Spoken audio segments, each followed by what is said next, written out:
అతిపెద్ద షాపింగ్ ప్రపంచం సిఎంఆర్ మన నిజామాబాద్ లో రాంపోతినేని గారిచే సెప్టెంబర్ 27న గొప్ప ప్రారంభం. నమస్తే, వెల్కమ్ టు సుమన్ టీవీ. ఉమ్మడి నిజామాబాద్ జిల్లా వ్యాప్తంగా చాలా రకాలైనటువంటి ఇన్సిడెంట్స్ అయితే మనం చూస్తూనే ఉన్నాము.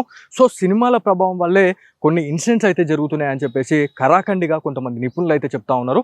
సో తాజాగా 3వ టౌన్ పరిధిలో ఒక ఇన్సిడెంట్ అయితే జరిగింది. నిమజ్జనం రోజున ఒక సంజీవయ్య కాలనీకి సంబంధించిన ఒక ఇద్దరు వ్యక్తులు దాదాపు 4 పైన కూడా స్క్రూ డ్రైవర్ తోనే దాడి చేసిన ఘటన వెలుగులోకి వచ్చింది. సో ఈ ఇన్సిడెంట్ చూసిన తర్వాత అసలు ఈ స్క్రూ డ్రైవర్లతోని అసలు దాడి చేసుకోవడం ఏంది, వాళ్ళని చంపడానికి యత్నించడం ఏంది అనేది చాలా మంది ఆగ్రహం వ్యక్తం చేస్తూ ఉన్నారు. అసలు సభ్య సమాజానికి ఎలాంటి మెసేజ్ ఇస్తున్నారు అనే దానిపైన కూడా చాలా మంది ఏదైతే మనకి అమల్వాడి కావచ్చు, సంజీవయ్య కాలనీకి సంబంధించిన వాళ్ళు కావచ్చు, ఏదైతే సుభాష్ నగర్కి సంబంధించిన వాళ్ళు అయితే చాలా మందితో మనం మాట్లాడడం జరిగింది. ఈ గొడవలు అనేటి ఇది కొత్త కాదు, ఇది చాలా పాతనే.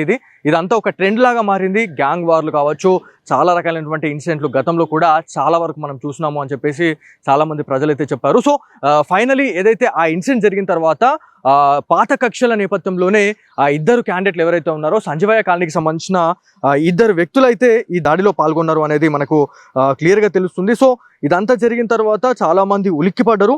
సో సంజీవయ్య కాలనీకి చెందిన అజయ్, అతని తమ్ముడు అరవింద్ పాత కక్షలతో అదే కాలనీకి చెందిన క్రాంతి, అభిషేక్, నాగార్జున, అదేవిధంగా కార్తిక్ను చంపుదామనే ఉద్దేశంతో ఏదైతే నిమజ్జనం రోజు చాలా వరకు తాగి తందనలాడుతూ ఉంటారు, తాగి ఇన్సిడెంట్స్ చాలా జరుగుతూ ఉంటాయి, గొడవలు అయ్యే అవకాశం ఉంటుంది. కాబట్టి ఇదే నేపథ్యంలో అక్కడ వాళ్ళని చంపేద్దామని చెప్పేసి ఇద్దరు యువకులైతే ఈ స్కెచ్ చేసిరు. కాకపోతే బొక్క బోర్ల పడ్డారు అనేది క్లియర్గా తెలుస్తూ ఉంది. సో 3వ టౌన్ పరిధికి సంబంధించిన పోలీస్ అధికారులు ఆ ఇన్సిడెంట్ జరిగిన తర్వాత ఇమీడియట్లీ రెస్పాండ్ అయ్యి వాళ్ళపైన చర్యలు అయితే తీసుకోవడం జరిగింది, వాళ్ళని అరెస్ట్ చేయడం జరిగింది. ఎట్టకేలకు వాళ్ళను ఇద్దరు వ్యక్తులు ఎవరైతే ఉన్నారో వాళ్ళని కూడా రిమాండ్ చేసిర్రు అనేది మనకు క్లియర్గా తెలుస్తూ ఉంది. సో ఈ మధ్య కాలంలో ఇట్లాంటి ఇన్సిడెంట్స్ జరగడం పట్లనైతే చాలా మంది భయాందోళనకైతే గురవుతున్నారు అనేది మనకు తెలిసిన విషయమే. సో ఎవరైతే ఇట్లాంటి ఇన్సిడెంట్లు పాల్పడిన వాళ్ళు ఎవరైతే ఉన్నారో ఖచ్చితంగా వాళ్ళపైన క్రిమినల్ కేసులు పెడతాము, అదేవిధంగా